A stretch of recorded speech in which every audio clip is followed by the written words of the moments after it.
Welcome to Fivelements Retreat Bali, and thank you for joining us to learn how to make our turmeric juice. A juice that harnesses the power of fresh turmeric root to soothe inflammation and aids in cleansing the body. Using fresh turmeric, lime juice, palm sugar, and honey, this superfood drink is a great way to start the day.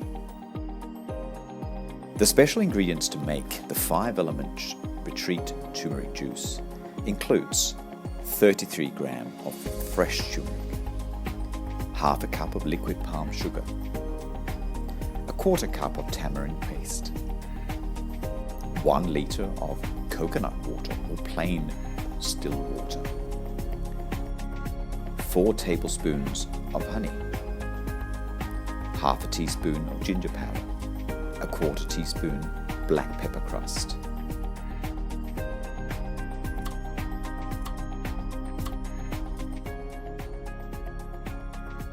Blend all ingredients in your blender until the juice is smooth and strain. Adjust your taste to suit your flavors. Maybe add some more honey or some lime juice, but serve it chilled.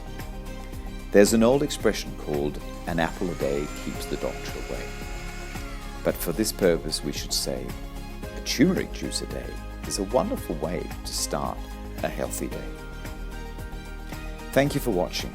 We look forward to welcoming you to our plant-based restaurant, Sakti Dining Room, where you can experience the many excellent flavors as you gaze over the flowing Ayong River. Cheers!